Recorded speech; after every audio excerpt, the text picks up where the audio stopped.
प्रिय विद्यार्थियों, सुप्रभात।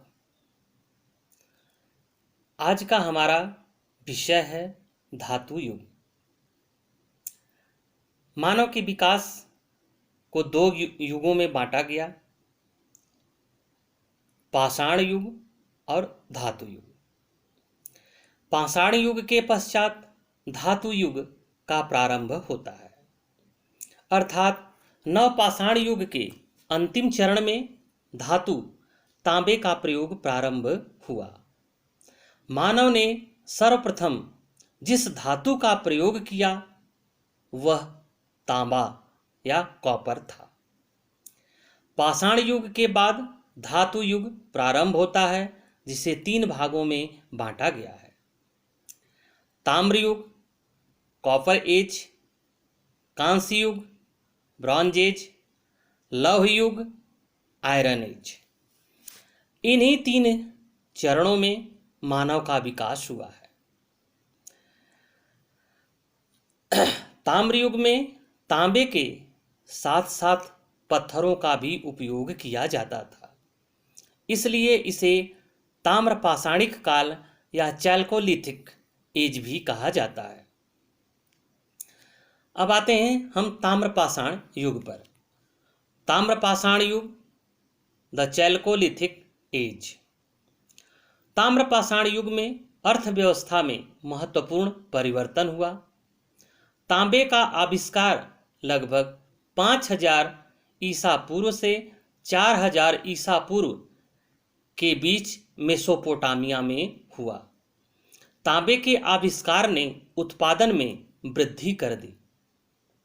ताम्रयुगीन ग्रामीण संस्कृति ने कांस्ययुगीन शहरी सभ्यता का आधार निर्मित किया। भारत में अनेक ताम्रपाषाणिक स्थल प्राप्त हुए हैं, जहां विकसित ग्रामीण सभ्यता के अवशेष प्राप्त हुए हैं।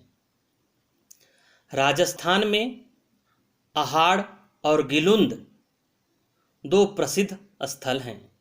ये याद रखना आप लोग। अहाड़ को तांबावती संस्कृति के नाम से भी जाना जाता है, क्योंकि वहां पर तांबे की अधिकता थी, अतः अहाड़ को तांबावती संस्कृति भी कहा जाता है। गिलुंद में पकाई गई ईंट प्राप्त हुई है।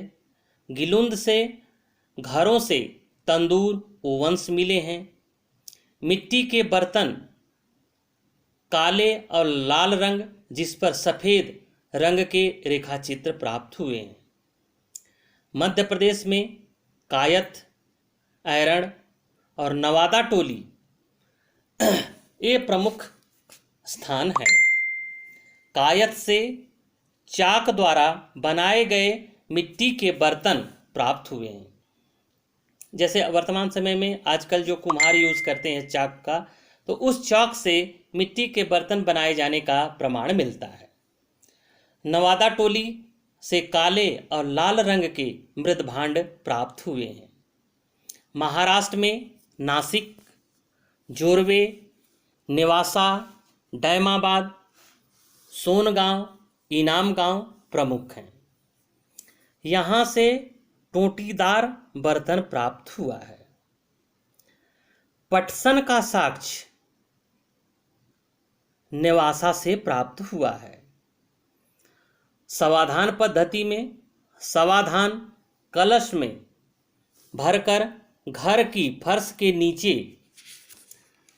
नीचे दफनाया जाता था। साथ ही उनकी आवश्यकता की वस्तुओं को भी रखा जाता था। ताम्रपाषाणिक मानव ने भारत में पहली बार ग्रामीण सभ्यता की स्थापना की।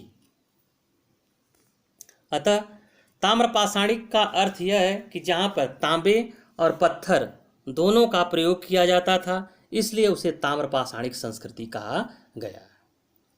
Thank you.